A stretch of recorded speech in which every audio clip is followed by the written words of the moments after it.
ज्यादातर जो बड़े बड़े जो मतलब ये लोग हैं जो उम्रदार के, वो लोग आप लोगों से क्यों नहीं जुड़ रहे हैं? थोड़ा सा ये तो बुंडू में कार्यक्रम किए, फिर सिल्ली में कार्यक्रम किए, चाहे कोलान में कार्यक्रम किए, आप लोगों का कार्यक्रम में लोग उमड़ के आते हैं, लेकिन जब वोट देने का बारी आता है तो आप लोगों को मतलब आप लोग जीत नहीं हासिल कर पा रहे हैं क्या? या तो जेएमएम और हेमंत सोरेन का तारीफ अगर कर रहे हैं तो हाँ एक बात है, तो जेएमएम के साथ ही गठबंधन करके आप आगे क्यों नहीं बढ़ना चाहते? पब्लिक एक्शन न्यूज में आप सभी का स्वागत है। अभी हम लोग जेवीके से संजय कुमार मेहता है, ये पूर्व संसद प्रत्याशी रह चुके हैं और ये करीबन बहुत अच्छा ये संसद में परफॉर्मेंस किए हैं। जिस हिसाब से अभी हम लोग देखते हैं कि नए लोग उतरते हैं फिर पार्टी में जिस पर परफॉर्मेंस देते हैं, लेकिन बहुत अच्छा संजय मेहता जी का हजारीबाग लोकसभा से चुनाव लड़े थे, तो हम लोग सोचिए करेंगे कि हजारीबाग लोकसभा तो लड़ लिए हैं, अभी आगे जो चुनाव है हमारा विधानसभा चुनाव 3 महीना होने वाला है, 3 महीना के अंदर में लगभग हो जाएगा, तो अभी विधानसभा में क्या प्लानिंग है? संजय मेहता जी, आज हम लोग हमारा पब्लिक एक्शन न्यूज में आप पहली बार हमारे साथ मुलाकात हो रहे हैं और हमारी जनता भी आज खुश होंगे लग रहा है, तो आप लोगों का विधानसभा का क्या तैयारी है? देखिए, विधानसभा को लेकर के झारखंड स्तर पर, प्रदेश स्तर पर हम लोगों की तैयारी है और झारखंड के अधिक से अधिक सीटों पर हम लोगों ने ऑफिशियली ये अनाउंस किया था कि 55 सीटों पर कैंडिडेट देंगे, लेकिन आवश्यकता पड़ने पर अगर 81 सीटों पर भी देने की जरूरत पड़ेगी तो हम लोग सभी सीटों पर अपने प्रत्याशी देंगे। और हम लोगों ने ये तय कर लिया है कि हम किसी के साथ गठबंधन नहीं करेंगे। यहाँ के आदिवासी, यहाँ के मूलवासी, यहाँ के स्थानीयता का मुद्दा, नियोजन का मुद्दा, यहाँ के सरना धर्म कोड का मुद्दा, यहाँ पर विस्थापन का मुद्दा, पुनर्वास का मुद्दा, पलायन का मुद्दा, बेरोजगारी का मुद्दा, पेपर लीक का मुद्दा, इन सभी मुद्दों पर हम लोग चुनाव लड़ने वाले हैं।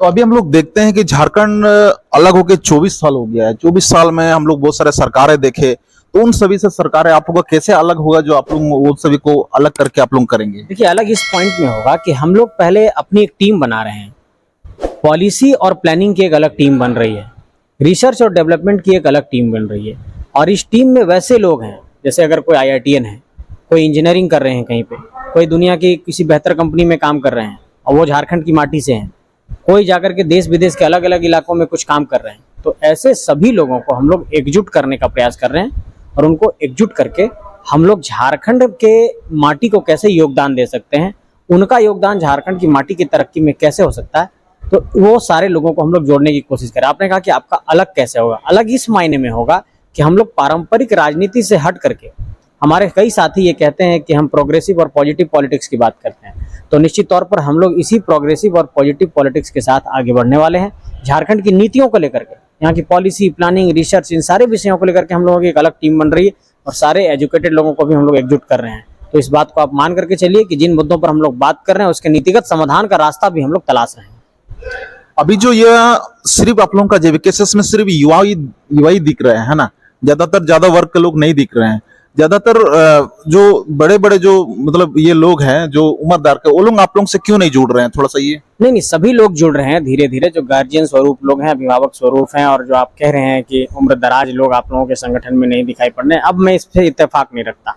शुरुआती चरण में ये था, मैं इसको स्वीकार करता हूँ, जब आंदोलन पहले चरण में था, दूसरे चरण में था, लेकिन जब हम लोग चुनाव लड़ चुके हैं, इतना वोट लाए हैं, तो निश्चित तौर पर सभी का साथ और समर्थन रहा है। और कई ऐसे बड़े बुजुर्ग अब संगठन में जुड़े हैं, वो मार्गदर्शक की भूमिका में है। कई लोगों की अपनी बहुत तरह की मजबूरियां होती हैं, किसी का बिजनेस, व्यापार, कॉन्ट्रैक्ट, बहुत तरह की चीज़ें चल रही होती हैं। कहीं ना कहीं 20, 25, 30 साल में कहीं ना कहीं किसी राजनीतिक दल से जुड़े होते हैं, किसी नेता से जुड़े होते हैं, तो तुरंत वो मेरे साथ आएंगे तो उनके साथ भी कुछ खतरा होता है। तो बैकडोर से ऐसे सारे लोग हम लोगों को मदद कर रहे हैं। सामने से कई लोग नहीं आना चाहते हैं, उनकी राजनीतिक मजबूरियाँ हैं। कई लोगों पर केस मुकदमे करा दिए जाते हैं, तो किसी का बिजनेस व्यापार प्रभावित कर दिया जाता है, जो हमारे प्रतिद्वंदी लोग हैं। तो ऐसे में सब कुछ फूंक फूंक करके कदम रखना पड़ता है, लेकिन सारे लोग हम लोगों का समर्थन कर रहे हैं। इस बात को आपको बताना चाहते हैं। हम लोग देखते हैं कि जिस प्रकार से आप लोग कल परसों बुंडू में कार्यक्रम किए, फिर सिल्ली में कार्यक्रम किए, चाहे कोलान में कार्यक्रम किए, आप लोगों का कार्यक्रम में लोग उमड़ के आते हैं, लेकिन जब वोट देने का बारी आता है तो आप लोगों को मतलब आप लोग जीत नहीं हासिल कर पा रहे हैं क्या? अभी लोकसभा में जो है क्या कारण था जो आप लोग एक भी सीट नहीं निकाल पाए इतना जन सैलाब होने के बाद भी? देखिए, एक जो हम लोगों ने अध्ययन किया है, बूथ स्तर पर हम लोगों से कुछ कमियां रही। जो बूथ स्तर पर हमारे पोलिंग एजेंट थे, वो सभी बूथ पर नहीं बैठ पाए। बूथ पर जब आपका पोलिंग एजेंट नहीं होता है तो आप समझ लीजिए कि पोलिंग कराने में आपको परेशानी होती है, आपके पक्ष में वोटिंग का परसेंटेज थोड़ा कम हो जाता है। तो हम लोगों ने इसी बात पर अध्ययन किया कि हमारे पोलिंग एजेंट्स कैसे तैयार होंगे, बूथ स्तर पर हमारे कार्यकर्ता कैसे तैयार होंगे, इसी की हम लोग तैयारी कर रहे हैं और इस पर हमारी बातचीत चल रही है। अभी हम लोग देखते हैं कि झारखंड में शिक्षा के क्षेत्र में पूरा बदहाली है। मतलब कि हम लोग देखते हैं पूर्व की सरकार हो चाहे अभी वर्तमान की सरकार, दोनों ने शिक्षा पे बिल्कुल काम ही नहीं किया। अगर आप लोग सरकार में आते हैं तो आप लोगों का शिक्षा में क्या काम करेंगे, क्या किस प्रकार से व्यवस्थित करेंगे, कॉलेज का हो चाहे स्कूल का हो, क्या टीचर होंगे, क्या शेड्यूल होंगे, क्या किस प्रकार होंगे? देखिए, शिक्षा के स्तर पर अगर जब सुधार की बात करेंगे तो बुनियादी तौर पर इसमें सबसे पहले सुधार की जरूरत है। प्राथमिक शिक्षा को आपको दुरुस्त करने की जरूरत है। आप जब प्राथमिक शिक्षा को दुरुस्त नहीं करेंगे, आप जो माध्यमिक शिक्षा है उसको दुरुस्त नहीं करेंगे, उसके बाद उस शिक्षा में अब जब हमारे बच्चे जाएंगे तो उनकी बुनियाद कमजोर हो जाएगी, तो उस शिक्षा भी वो बेहतर नहीं हासिल कर पाएंगे। इसलिए इस बात को आपको ध्यान में रखना होगा। दूसरी बात कि झारखंड में आपने देखा होगा कि सीएम स्कूल ऑफ एक्सेलेंस की एक शुरुआत की गई, जो सीबीएसई बोर्ड से बच्चों को परीक्षा देने सीबीएसई बोर्ड से बच्चों को पढ़ाया जा रहा है। मैं ये आपको बताना चाहता हूँ कि ये जो हमारा सीएम स्कूल ऑफ एक्सेलेंस है, मैं मानता हूं कि ये एक बेहतर प्रयास है कहीं ना कहीं सरकार की तरफ से। हर चीज की आलोचना नहीं करनी चाहिए। जो अभी सीएम हेमंत सोरेन जो आशीष स्कूल बना है, हाँ, मुझे लगा कि ये एक बेहतर प्रयास सरकार की तरफ से कमोबेश किया गया है। कम से कम गरीब बच्चों को भी अब सीबीएसई पैटर्न से पढ़ने का अवसर मिल पा रहा है। इसी तरीके की शिक्षा व्यवस्था को पूरे राज्य स्तर पर लागू करने की जरूरत है। और मुझे लगता है कि बुनियादी तौर पर जो प्राथमिक शिक्षा है हमारी, उसमें बहुत ज्यादा सुधार की जरूरत है। बच्चे देखिए अब मिड डे मील में परेशान है। आप देखेंगे स्कूलों में जाकर के थाली लेकर के लाइन में लग करके वो खाना खा रहे हैं, उनको सही से न्यूट्रिशन भी नहीं मिल पा रहा है। तो बुनियादी तौर पर हमारी प्राथमिक शिक्षा कैसे दुरुस्त होगी? आप देखिए दिल्ली में एक मॉडल लाया गया था, कुछ ऐसे दुनिया के अलग अलग देशों का रिसर्च करके, और खासकर आपको ये मानना पड़ेगा कि जो मातृभाषा है हमारी, जब आप बच्चों को प्राथमिक स्तर पर शिक्षा दे रहे हैं, अब समझ लीजिए कि एक हो समुदाय का बच्चा अपनी माँ की गोद में खेलता है और वो हो सीख जाता है। अब आप उसको प्राथमिक शिक्षा हिंदी में दे रहे हैं और अंग्रेजी में दे रहे हैं, वो कितना जान पाएगा? तो प्राथमिक शिक्षा में भी इस तरह के भाषा की प्राथमिकता को लागू करना होगा, तब हमारे बच्चे और समृद्ध हो पाएंगे। ये बात भी कहना चाहता हूँ। एक बात है, आपने हो को टच किया, आपको पूर्वी सिंहभूम को जाते हैं, पूर्वी सिंहभूम में हो का बहुलकता है, लेकिन वहां पे हो का बहुलकता होने के बाद भी हो का बिल्कुल सीट 0 दिया गया, मतलब बिल्कुल नहीं दिया गया है। वहां पे बंगाली का दिया गया 85 और संताल का दिया गया कम से कम 11 और भूंज का 6। इस पर आप क्या बोलना चाहेंगे? आप किन सीटों के संदर्भ में बात कर रहे हैं? हम पूर्वी सिंहभूम शिक्षक जो अभी ये क्षेत्रीय भाषा को लेके जो आपने बोला, मतलब आप रिजर्वेशन रोस्टर की बात कर रहे हैं? नहीं, अभी जो क्षेत्रीय सीट जो हाल फिलहाल में सरकार की ओर से जो निकाला गया है उसके बारे में बात कर रहे हैं। मेरा एक साफ तौर पर ये कहना है कि आप क्या देखते हैं संविधान में कि सबको बराबर हक मिलना चाहिए, और जो जिसकी जितनी संख्या भारी उसकी उतनी हिस्सेदारी की बात कही जाती है।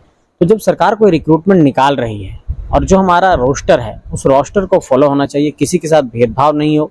और मैं ये साफ तौर पर ये कहना चाहता हूँ कि सभी वर्ग समुदाय को जो उसका हक है वो मिलना चाहिए। जैसे आप देखिए ST, SC, OBC और EWS को मिलाकर के 77% रिजर्वेशन झारखंड में मिलना था, वो विधेयक गया, राज्यपाल महोदय ने रिजेक्ट कर दिया। मैं ये कहता हूँ कि वही कानून, वही विधेयक बिहार में 75% रिजर्वेशन का लागू हुआ। तो जब वही हम यहाँ पर लागू करना चाह रहे थे, हेमंत सोरेन जी ने एक प्रयास किया था, तो राज्यपाल महोदय ने रिजेक्ट कर दिया। उनको ऐसा नहीं करना चाहिए था। तो इस बात को आपको समझना होगा कि पिछले दरवाजे से झारखंड के लोगों के खिलाफ साजिशें होती है और यहाँ के लोगों का हक अधिकार मारा जाता है। अगर आप जेएमएम और हेमंत सोरेन का तारीफ अगर कर रहे हैं तो हाँ, एक बात है, तो जेएमएम के साथ ही गठबंधन करके आप आगे क्यों नहीं बढ़ना चाहते? नहीं, तारीफ की बात नहीं कर रहा हूँ। मैं ये कह रहा हूँ कि सरकार ने जब एक प्रयास किया, मैं कहता हूँ कि हमेशा पॉजिटिव पॉलिटिक्स की बात होनी चाहिए। अगर किसी सरकार की आलोचना कर रहे हैं तो ऐसा नहीं कि 100% बिंदु की आप आलोचना कर दें। अगर उसने कुछ बेहतर कदम उठाया है, देखिए जब तक कंस्ट्रक्टिव पॉलिटिक्स की बात नहीं करेंगे, कोऑर्डिनेशन की बात नहीं करेंगे, जब कोई कुछ करने की कोशिश कर रहा है और हर बार आप टांग अड़ाएंगे तो अपने ही लोगों का हक अधिकार आप मारेंगे। सिर्फ कुछ राजनीतिक के दृष्टिकोण से नहीं होना चाहिए। इसलिए मैं ये कहना चाहता हूँ कि राज्यपाल महोदय को इस विधेयक को रिजेक्ट नहीं करना चाहिए था। ये इस पर मेरा मत ये है। दूसरा कि अभी जिस प्रकार से हम लोग देख रहे हैं कि आगे आप लोगों का विधानसभा में तो आप टोटल ये सीट उतारेंगे ही, और लगभग अभी किस प्रकार से आप लोग आगे बढ़ेंगे और युवाओं को क्या संदेश देंगे? जिला स्तर, प्रखंड स्तर, पंचायत स्तर और बूथ स्तर पर हम लोग अपनी टीम बना रहे हैं। और ये पूरी टीम बनाने के बाद हम लोग अपना एक बहुत बड़ा अभियान अनाउंस करने वाले हैं। आज भी हो सकता है मीडिया के माध्यम से हम लोग अनाउंस करेंगे आप लोगों को।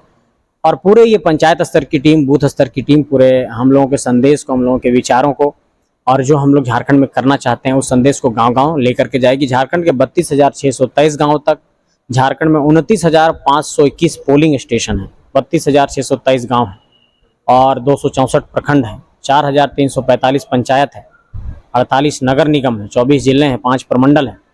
इन सभी स्थानों पर हम लोगों का संगठन सक्रिय तौर पर काम करने जा रहा है। चलिए, तो हम लोग देखते हैं संजय मेहता जी से हम लोग बात किए, जेबीकेएसएस के पूर्व मतलब लोकसभा का प्रत्याशी रह चुके हैं। अभी हम लोग देखते हैं कि अभी आप इस बार कौन सा विधानसभा से उतरने का ये बना रहे हैं? अगले कुछ दिनों में इसकी आधिकारिक घोषणा करेंगे। अभी कार्यकर्ताओं से चर्चा परिचर्चा चल रही है, इसकी आधिकारिक घोषणा अगले कुछ दिनों में हो जाएगी।